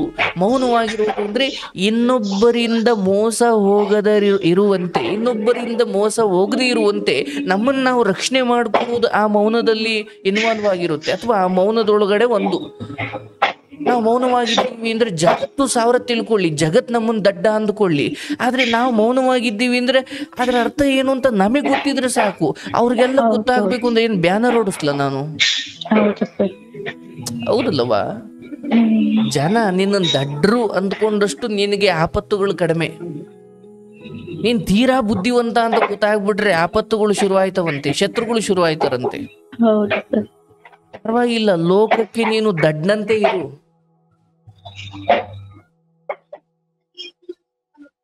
ಹಾಗಾಗಿ ಈ ವಿಚಾರದಲ್ಲಿ ಪಶ್ಚಾತ್ತಾಪ ಬೇಡವ್ವ, ಒಳ್ಳೇದಾಗ್ಲಿ. ಅಂಡ್ ಬಹಳ ಸಂತೋಷ ಆಯಿತು ನಿನಗೆ ಹುಟ್ಟಿಕೊಂಡ ಆಲೋಚನೆ, ಅಥವಾ ಅದೊಂದು ಅಮ್ಮನಿಗೆ ಹಿಂಗೆ ಹೇಳಿದೆ, ಇದಕ್ಕೆ ಏನು ಅರ್ಥ, ಅಥವಾ ಇದು ಯಾಕೆ ನನ್ನ ಬಾಯಿಂದ ಬಂತು, ಅಥವಾ ಇದನ್ನು ಧರ್ಮದ ರೀತಿಯಲ್ಲಿ ಹೇಗೆ ನೋಡ್ಬೋದು, ಆ ಗೊಂದಲ ಬಂದು ನೀನು ಅದನ್ನು ಕೇಳಿದಲ್ಲ, ಅದು ಒಳ್ಳೇದು. ನಾನು ನಿನಗೆ ಉದಾಹರಣೆ ಸಮೇತ ಹೇಳಿದ್ದೀನಿ. ಕೃಷ್ಣನ ಮಗ ಸಾಂಬನಿಗೆ ಆ ದೂರ್ವಾಸ ಮುನಿಗಳು ಶಾಪ ಕೊಟ್ರಲ್ಲ, ಆ ದೂರ್ವಾಸರನ್ನು ಎಲ್ರೂ ಬೈತಾರೆ, ಆ ಹುಡುಗ ಏನೋ ಗೊತ್ತಿಲ್ಲದೆ ಮಾಡ್ದ ಅಂತ, ಅದಕ್ಕೆ ಎಷ್ಟು ದೊಡ್ಡ ಶಾಪನ ಅಂತ ನ್ಯಾಯಾಲಯದ ಮುಂದಕ್ಕೆ ಕರ್ಕೊಂಡು ಬರ್ತಾರೆ ಆ ಮುನಿಗಳನ್ನ. ಆಗ ಕೃಷ್ಣನೇ ಹೇಳ್ತಾನೆ, ಅದರ ಮೂಲಕ ವಿಧಿ ಹೇಳಿಸಿದೆ ಹೊರತು ಅದು ಅವ್ರ ತಪ್ಪಲ್ಲ, ಬಿಡಿ ಅವ್ರನ್ನ ಅಂತ. ಹಾಗೆ ನಿಮ್ಮ ಮೂಲಕ ಯಾವುದೋ ವಿಚಾರ ಹೊರಗಡೆ ಬಂದಿದೆ ಅಷ್ಟೇ, ಅದು ನಿಮ್ಮ ತಪ್ಪಲ್ಲ. ಸರ್, ನಾನು ಈ ಕಾರ್ಯಕ್ರಮನ 6 ತಿಂಗಳಿಂದ ನೋಡ್ತಾ ಇದ್ದೀನಿ. 6 ತಿಂಗಳಿಂದ ನನ್ಗೆ ಕಾರ್ಯಕ್ರಮದ ಬಗ್ಗೆ ಏನ್ ಅನಿಸಿಕೆ ಇದೆ, ಏನೇನ್ ಕಲ್ತಿದೀನಿ ಅಂತ ಒಂದ್ 2 ಲೈನ್ ಹೇಳ್ತೀನಿ ಸರ್. ಈ ಮುಂಚೆ ನಾನು ಹೆಂಗೆಂಗೋ ಚಿಕ್ಕ ವಿಷಯಕ್ಕೆ ಸಿಟ್ ಮಾಡ್ಕೊಳ್ಳೋದು, ಬೇಜಾರ್ ಮಾಡ್ಕೊಳ್ಳೋದು, ಅವ್ರ ಹಂಗ ಅಂದ್ಬಿಟ್ರಲ್ಲ, ಇವ್ರ ಹಿಂಗ ಅಂದ್ಬಿಟ್ರಲ್ಲ, ನನ್ ಗಂಡನೇ ಆಗಿರ್ಬೋದು, ನಮ್ಮ ಅಪ್ಪ ಅಮ್ಮನೇ ಆಗಿರ್ಬೋದು, ಯಾರೇ ಆಗಿರ್ಬೋದು, ಅದು ಜೀವನ ಅಲ್ಲ. ಯಾರ್ ಏನೇ ಅನ್ಕೊಂಡ್ರು ನಾವ್ ಕರೆಕ್ಟ್ ಆಗಿರ್ಬೇಕು. ನಾವ್ ಕರೆಕ್ಟ್ ಆಗಿದೀವ, ಅದೇ ಧರ್ಮ. ಬೇರೆಯವ್ರ ದೃಷ್ಟಿನಲ್ಲಿ ನಾವು ಅಂದ್ರೆ ಬೇರೆ ದೃಷ್ಟಿನಲ್ಲಿ ನೀವು ಕೆಟ್ಟವ್ರು ಇರ್ಬೋದು, ಬಟ್ ನಿಮ್ಗೆ ನಮ್ ಮನ್ಸಿಗೆ ನಾವು ಕರೆಕ್ಟ್ ಆಗಿದೀವ, ನಾವ್ ಮಾಡ್ತಿರೋದು ಸರಿನಾ ಅಂತ ಅನ್ಸುದ್ರೆ ಅದು ಕರೆಕ್ಟ್. ಅದ್ರ ಜೊತೆ ನಾವು ನಿಲ್ಬೇಕು. ಮತ್ತೆ ಒಂದು ಹೆಣ್ಣು ಏನೇ ಆಗ್ಲಿ ದುಡಿಮೆ ಮಾಡ್ಬೇಕು. ಈಗ ನಾವು ಫೈನಾನ್ಷಿಯಲಿ ಎಷ್ಟೇ ಚೆನ್ನಾಗಿರ್ಬೋದು, ಗಂಡ ಎಷ್ಟೇ ಸಂಪಾದನೆ ಮಾಡ್ಬೋದು, ಮನೇಲಿ ಎಷ್ಟೇ ಆಸ್ತಿ ಇರ್ಬೋದು, ಮನೇಲಿ ಫ್ರೀಯಾಗಿ ಕುತ್ಕೊಬಿಡಿ. ಯಾರೇ ಹೆಣ್ಮಕ್ಳಾಗಿದ್ರು ನಿಮ್ ಕೈಲಾದಷ್ಟು ಏನಾದ್ರೂ ಪ್ರಯತ್ನ ಮಾಡಿ. ಟೈಲರಿಂಗ್ ಇರ್ಬೋದು, ಹ್ಯಾಂಡ್ ವರ್ಕ್ ಇರ್ಬೋದು, ಏನೇನಾದ್ರೂ ಒಂದ್ 2 ಅವರ್ ಆದ್ರೂ ಏನಾದ್ರು ಕಲೀರಿ. ಅದ್ರಿಂದ ನಿಮ್ಗೆ ಉಪಯೋಗ ಆಗತ್ತೆ. ಯಾವ್ದೋ ಒಂದ್ ಕಾಲಕ್ಕೆ ಯಾರನ್ನು ನಂಬ್ಕೋಬಾರ್ದು ಸರ್. ನಮ್ ಕಾಲ ಮೇಲೆ ನಾವ್ ನಿಂತ್ಕೊಂಡು, ನಮ್ಮನ್ನ ನಾವ್ ಪ್ರೀತಿಸ್ಕೊಂಡು, ನಮ್ ಜೀವನ ನಾವ್ ನೋಡ್ಕೋಬೇಕು ಅನ್ನೋದನ್ನ ನಾನ್ ನಿಮ್ಮಿಂದ ಕಲ್ತಿದೀನಿ ಸರ್. ಅದ್ರಿಂದ ನನ್ ಲೈಫ್ ಎಷ್ಟೋ ಚೇಂಜ್ ಆಗಿದೆ. ನಾನು ನನ್ ಗಂಡ ಚಿಕ್ಕ ವಿಷಯಕ್ಕೂ ನಾವು ಜಗಳ ಆಡ್ತಿದ್ವಿ. ನನ್ ಚೇಂಜ್ ಆಗಿರೋದಕ್ಕೆ ಕಾರಣನೇ ನೀವು. ಎಷ್ಟೋ ವಿಡಿಯೋಸ್ನ ಕೇಳಿ, ಈ ಲವ್ ಮಾಡಿ ಓಡೋಗಿರೋರು ಇರ್ಬೋದು, ಆ ಲವ್ ಮಾಡಿ ಎಷ್ಟು ತಂದೆ ತಾಯಿಗೆ ಅವಮಾನ ಮಾಡಿ ಅವ್ರು ಎಷ್ಟು ಅನುಭವಿಸಿದ್ದಾರೆ, ಮತ್ತೆ ಅರೇಂಜ್ ಮ್ಯಾರೇಜ್ ಆದ್ರೂ ಎಷ್ಟು ಕಷ್ಟಪಟ್ಟಿದ್ದಾರೆ. ಅದನ್ನೆಲ್ಲ ವಿಡಿಯೋಸ್ನ ಕೇಳಿ ನನ್ನ ಲೈಫಲ್ಲಿ ನಾನು ಎಷ್ಟು ಸರಿ ಮಾಡ್ಕೊಂಡಿದೀನಿ ಅಂದ್ರೆ ಅಷ್ಟು ನಾನು ಸರಿ ಮಾಡ್ಕೊಂಡಿದೀನಿ ಸರ್. ಅದಕ್ಕೆಲ್ಲ ಕಾರಣ ನಿಮ್ ಕಾರ್ಯಕ್ರಮ, ನಿಮ್ ಮಾತುಗಳು ಸರ್. ಅದನ್ನ ಕಲ್ತಿದೀನಿ ಸರ್ ನಿಮ್ಮಿಂದ. ದೊಡ್ಡ ಮನಸ್ಸು ತಾಯಿ. ಆ ದೇವ್ರು ಹೆಂಗೆ ನಿಮ್ ವಿಡಿಯೋನ ನನ್ಗೆ ತೋರ್ಸ್ತ ಅಂತ ಗೊತ್ತಿಲ್ಲ. ನಾನು ಇಷ್ಟು ಪೂಜೆ ಮಾಡೋದಿಕ್ಕೆ ಆ ಪ್ರತಿಫಲ ಆ ದೇವ್ರು ಏನ್ ಕೊಟ್ಟ ಅಂದ್ರೆ, ನನ್ ನಿಮ್ ವಿಡಿಯೋಸ್ನ, ನಿಮ್ ಕಾರ್ಯಕ್ರಮನ ನನಗೆ ತೋರ್ಸಿದಾನೆ. ಫೇಸ್ಬುಕ್ ಅಲ್ಲಿ ಅದೇ ನೀವು ಅದೇ ದುರ್ಯೋಧನ ಅದು ಇದು ಹೇಳ್ತಿರಲ್ಲ, ಆ ಸ್ಟೋರಿ ನೋಡಿದ್ದು. ಅದು ಇಂಟ್ರೆಸ್ಟ್ ಇರ್ಲಿಲ್ಲ ನನ್ಗೆ ಫಸ್ಟ್. ಇದೇನು ಇವ್ರು ಏನ್ ಹಿಂಗ್ ಹೇಳ್ತಾರೆ ಅಂತ ಅನ್ಸೋದು. ಯಾವ್ದೋ ಒಂದು ವಿಡಿಯೋ ನೋಡ್ದೆ, 3 ಇದಿರೋದು ಆರೋಗ್ಯ ಅದೇನೇನೋ ಇತ್ತು ಸರ್. ಅದು ಅವಾಗಿಂದ ಸ್ಟಾರ್ಟ್ ಆಯ್ತು ನನ್ಗೆ. ಈ ತರನು ಇದ್ಯಾ, ಈ ತರನು ಪ್ರೋಗ್ರಾಮ್ ಮಾಡ್ತಾರ. ಇದನ್ನ ಬೇರೆ ಯಾರು ಕೇಳಕ್ಕಾಗಲ್ಲ ಸರ್. ಯಾರು ನೊಂದಿದಾರೋ ಅಂತ ಜೀವಿಗಳು ಮಾತ್ರ ಅಷ್ಟೇ ಕೇಳಕ್ಕಾಗೋದು. ನಾನ್ ನೋಡ್ತೀನಿ ಎಷ್ಟೋ ಎಂತೆಂತ ವಿಡಿಯೋಸ್ಗೆ ಎಷ್ಟೊಂದು ಲೈಕ್ಸ್ ಗಳಿರುತ್ತೆ. ನಿಮ್ ವಿಡಿಯೋಸ್ಗೆ ಒಂದು 200-300 ಅಷ್ಟೇ ವಿಡಿಯೋಸ್ ಇರುತ್ತೆ. ಯಾಕೆ ಇವರಿಗೆ ಲೈಕ್ಸ್ ಬರಲ್ಲ ಅಂದ್ರೆ, ನಿಮ್ ವಿಡಿಯೋಸ್ನ ನೊಂದಿರೋ ಚೆನ್ನಾಗಿರೋರು ಯಾರು ನೋಡಕ್ ಸಾಧ್ಯನೇ ಇಲ್ಲ ಸರ್. ಯಾರ್ ಲೈಫಲ್ಲಿ ಕಷ್ಟಪಟ್ಟು ನೊಂದಿರ್ತಾರೋ ಅಂತರಷ್ಟೇ ನಿಮ್ ವಿಡಿಯೋಸ್ನ ನೋಡಿ ಅದು ಕಲಿಯಕ್ಕೆ ಸಾಧ್ಯ. ನಾನು ಎಷ್ಟೋ ಜನಗಳಿಗೆ ನಾನು ಶೇರ್ ಮಾಡಿದೀನಿ ಸರ್ ಈ ವಿಡಿಯೋಸ್ ಎಲ್ಲಾನು ನೋಡಿ ಸ್ವಲ್ಪ ಪಾಠ ಕಲೀರಿ ಅಂತ ಅಂದ್ಬಿಟ್ಟು. Thank you. ನಿಮ್ಮ ಮನಸಾರೆ ನಿಮ್ಮ ಮನಸ್ಸಿನ ಮಾತುಗಳನ್ನು ಹೇಳಿದಾಗ ಮನಸ್ಸು ಪ್ರಸನ್ನವಾಯಿತು. ಭಗವಂತ ನೋಡಿ ನಿಮ್ಮ ಬಾಯಿಂದಲೇ ಬಂತು. ಹೆಚ್ಚು ಜನಕ್ಕೆ ಅಥವಾ ಹೆಚ್ಚು ಲೈಕ್ಸ್ ಬರದೇ ಇರೋದು ಹೌದವ, ಎಲ್ಲೋ ಒಂದು ಶುರುವಿನಲ್ಲಿ ಹಂಗನ್ಸಿದ್ದು ಹೌದು. ಬಟ್ ನನಗನ್ಸೋದು ಈಗ ನಿಮ್ಮಿಂದ ಬಂತಲ್ಲ ಈ ಒಂದು ಮಾತು, ಇಲ್ಲಿ ನೋಡ್ತಾ ಇರೋ 10 ಜನ ಆಗಿರ್ಬೋದು, 100 ಜನ ಆಗಿರ್ಬೋದು, ನೀವು ಹೇಳ್ದಂಗೆ ಅವರು ಕಣ್ಣೀರಲ್ಲಿ ನೊಂದು ಬೆಂದು ಯಾವುದೋ ಒಂದು ಸ್ಥಿತಿಗೆ ಬಂದು ಒಂದು ನಿರ್ಧಾರಕ್ಕೆ ಬಂದು ನಿಂತುಬಿಟ್ಟಿರ್ತಾರೆ. ಅಂಥವ್ರಿಗೆ ಇಲ್ವಲ್ಲ, ಇವತ್ತು ನಾನು ಕೇಳಿದ ಕತೆ ನನ್ನ ಬದುಕಿಗಿಂತ ಕೆಟ್ಟದಾಗಿ ಪಾಪ ಕಷ್ಟ ಇದಲ್ಲಿದ್ದಾರೆ, ಅವರೇ ಬದುಕ್ತೀನಿ ಅನ್ಬೇಕಾದ್ರೆ ನನಗೆ ಯಾಕೆ ಸಾಯೋ ನಿರ್ಧಾರ ಬರ್ತಾ ಇದೆ? ಇಲ್ಲ, ನಾನು ಬದುಕಬೇಕು ಅಂದರೆ ಯಾರೋ ಒಬ್ಬರು, 1000 ಜನ ಅಲ್ಲ, ಯಾರೋ ಒಬ್ಬರು ಬದುಕೋ ನಿರ್ಧಾರ ಮಾಡಿದ್ರೆ ನನ್ನ ದೃಷ್ಟಿಯಲ್ಲಿ ನನ್ನ ಜ್ಞಾನ ಅಥವಾ ನಾನು ತಿಳ್ಕೊಂಡಿರೋ ಪುಟ್ಟು ವಿಚಾರ ಒಬ್ಬರ ಬದುಕನ್ನು ಕಾಪಾಡ್ತು ಅನ್ನೋದಾದರೆ ನನಗದು ಕೋಟಿ ಲೈಕ್ಸ್ಗೆ ಸಮಾನ. ನಾನು ಅವತ್ತಿಂದ ಇವತ್ತಿನವರೆಗೂ ಯಾವತ್ತು ನಾನು ಬಂದಿಲ್ವಲ್ಲ ಅಂತ ಕಾರ್ಯಕ್ರಮವನ್ನು ನೀವು ಲೈಕ್ಸ್ ಕೊಡಿ ಅಂತ ಕೇಳಿದಾಗ ನಂಗೆ ಬೇಜಾರಾಗುತ್ತೆ ಸರ್. ಇರ್ಲಿ ತೊಂದರೆ ಇಲ್ಲ. ಅಂದರೆ ನನಗೆ ಅಂದರೆ ಹೆಚ್ಚು ಜನಕ್ಕೆ ಯಾವತ್ತೂ ಅಷ್ಟೇ, ನನಗಿನ್ನೂ ನೆನಪಿದೆ ತಾಯಿ, 10 ಜನ, 15 ಜನ, 30 ಜನ ಇಷ್ಟು ನೋಡ್ತಿದ್ದಾಗಲೂ ನಾನು ಇಷ್ಟೇ ಆಸಕ್ತಿಯಿಂದ ಮಾಡ್ಕೊಂಡು ಬಂದಿದ್ದೀನಿ. ಅರ್ಥ ಆಯ್ತಲ್ಲ? ಅಂದರೆ ನಿಮ್ಮಂಥವ್ರಿಗೆ ದೇವ್ರ ದಯೆಯಿಂದ ಇವತ್ತು ನಿಮ್ಮ ಕರೆ ಸಿಕ್ತು, ನಿಮ್ಮ ಬಾಯಿಂದ ನೀವು ಅದನ್ನು ಅಯ್ಯೋ ನಿಮ್ಮ ವಿಡಿಯೋಯಿಂದ ಏನೋ ಒಂದು ಸ್ವಲ್ಪ ಕಲ್ತಿದ್ದೀನಿ ಅಂತ ಹೇಳಿದಾಗ ನೆಮ್ಮದಿಯಾಗಿ ನಿದ್ದೆ ಮಾಡ್ತೀನಿ ನಾನು. ನಾನು ಯಾವತ್ತು ನೋಡಿ, ನಾನು ಏನೋ ಕೆಟ್ಟದ್ದು ಕೂತು ಮಾತಾಡ್ಬೋದು, ನನಗೂ ಸಬ್ಸ್ಕ್ರೈಬರ್ಸ್ ಇದ್ದಾರೆ, ನಮಗೂ ಫಾಲೋವರ್ಸ್ ಇದ್ದಾರೆ, ಕೆಟ್ಟದ್ದು ಕೂತು ಮಾತಾಡಿ ವೈರಲ್ ಆಗ್ಬೋದು. ನಾನು ಈ ಕಾರ್ಯಕ್ರಮ ಆಯಿತು, ಜನಗಳ ಸಮಸ್ಯೆ ಆಯಿತು, ಅದ್ರ ಹೊರತಾಗ ನಾನು ಎಲ್ಲೂ ಕಾಣಿಸ್ಕೊಳಲ್ಲ. ನನಗೆ ಇದೇ ಇದೇ ನೆಮ್ಮದಿ. ಸರಿ ಆಯಿತು, ನಮ್ಮ ಕಡೆಯಿಂದ ಏನು ಕೊಡ್ಬೋದು ಅಷ್ಟೇ. ವೈರಲ್ ಏನೇನೋ ಮಾಡ್ಬೋದು, ಏನು ತೊಂದರೆ. ನೀವು ಎಷ್ಟು ಜನ ನೋಡ್ತೀರೋ ನನ್ಗೆ ಅದೇ ಖುಷಿ. ಬಟ್ ನಿಮ್ಗೆ ಅದ್ರ ಬಗ್ಗೆ ಕಾಳಜಿ ಇದೆಯಲ್ಲ, ಅದಕ್ಕೆ ನಾನು ಶರಣಾರ್ಥಿ. ಅದು ನಿಮ್ಮ ದೊಡ್ಡತನ. ಆ್ಯಂಡ್ ಅದೇ ಥರ ನಂಗೆ ತುಂಬ ಜನ ಕೇಳಿದವರಿದ್ದಾರೆ, ಗುರುಗಳೇ ಯಾರ್ಯಾರ್ದೋ ಏನೇನೋ ಕೆಟ್ಟ ವಿಚಾರ ಎಲ್ಲ ವೈರಲ್ ಆಗ್ತವೆ, ಯಾಕೆ ನಿಮ್ಮದು? ಯಾವಾಗಲೂ ಅದಕ್ಕೆ ಹೇಳ್ತೀನಿ, ಆಸ್ಪತ್ರೆ ಮುಂದೆ ಓಡಾಡೋರೆಲ್ಲ ಆಸ್ಪತ್ರೆ ಒಳಗೆ ಹೋಗ್ತಾರೆ ಅಂತ ಏನಿಲ್ಲ. ಕಾಯಿಲೆ ಬಂದಾಗ ಮಾತ್ರ ಆಸ್ಪತ್ರೆಗೆ ಹೋಗ್ತಾರೆ, ಹೌದಲ್ಲವಾ? ಕಾಯಿಲೆ ಬಂದವ್ರು ಹಂಗೆ ದುಃಖಕ್ಕೊಳಗಾದವ್ರಿಗೆ ಏನೋ ಭಗವಂತ ಯಾವುದೋ ಮೂಲಕ ಈ ವಿಡಿಯೋಗಳನ್ನ ತೋರಿಸ್ತಾನೆ. Thank you. ನಿಮ್ಮ ಮಾತಿಂದ ಬಹಳ ಸಂತೋಷವಾಯಿತು. ಹರೇ ಕೃಷ್ಣ. ಭಗವಂತ ನಿಮ್ಗೆ ಒಳ್ಳೇದು ಮಾಡಲಿ. ನಿನ್ನ ತಾಯಿ, ತಂದೆ, ತಮ್ಮ, ನಿನ್ನ ತವರು ಮನೆ ನೆಮ್ಮದಿಯಾಗಿರುವ ಕಾಲ ಶೀಘ್ರವಾಗಿ ಬರುತ್ತೆ. ನಿನಗೆ ಒಳ್ಳೇದಾಗಲಿ. ನಿನ್ನ ಗಂಡನ ಮನೆಯಲ್ಲಿ ಏನೇ ಬಂದರೂ ನಾನು ಅಂಚರಿಸ್ಕೊಂಡು ಹೋಗ್ತೀನಿ ಅಂತಿದೆಯಲ್ಲವ, ಇದು ನಿನ್ನ ದೊಡ್ಡತನ. ನಿನಗೆ ಒಳ್ಳೇದಾಗಬೇಕು. ನೀನು ಎಷ್ಟೋ ಜನ ಹೆಣ್ಣುಮಕ್ಕಳಿಗೆ ಮಾದರಿ. ನಿನ್ನ ಕತೆ ತುಂಬ ಜನಕ್ಕೆ ಉಪಯೋಗ ಆಯಿತು. ಯಾಕಂದ್ರೆ ಅಚಾನಕ್ಕಾಗಿ ನಮ್ಮ ಬಾಯಿಂದ ಬಂದಂತಹ ಮಾತುಗಳಿಗೆ ಯಾಕೆ ಬಂತು ಅಂತ ನನಗೆ ಅದರ ಒಳ ಅರ್ಥ ಗೊತ್ತಾಗದೆ ಹೋದರೆ ನಾವೇನೇನೋ ಊಹೆ ಮಾಡ್ಕೊಳ್ಳೋಕೆ ಶುರು ಮಾಡಿಬಿಡ್ತೀವಿ. ಆ ಊಹೆಗಳು ನಮ್ಮ ಇನ್ನೆಲ್ಗೂ ಕರ್ಕೊಂಡು ಇನ್ನೇನೋ ದುರಂತ ನಡೆಯೋಕೆ ಕಾರಣ ಆಗುತ್ತೆ. ಹಾಗಾಗಿ ನೀವು ಕೇಳಿದ ಪ್ರಶ್ನೆ ಸರಿಯಾಗಿದೆ. ನಿಮ್ಮಿಂದ ಏನೂ ಅಧರ್ಮ ಆಗಿಲ್ಲ. ಧೈರ್ಯವಾಗಿರಿ, ನೆಮ್ಮದಿಯಾಗಿರಿ. ನಿಮ್ಮ ಕುಟುಂಬಕ್ಕೆ ಜಯವಾಗಲಿ, ಶುಭವಾಗಲಿ, ಒಳ್ಳೆಯದಾಗಲಿ ತಾಯಿ. Thank you so much sir.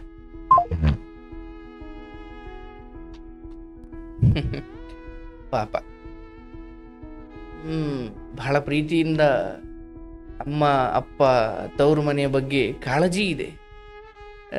ತಾಯಿಗೆ ಕಹಿಯಾದ ಸತ್ಯವನ್ನು ಕೂಡ ಪ್ರೀತಿಯಿಂದ ಹೇಳಿದ್ದಾರೆ.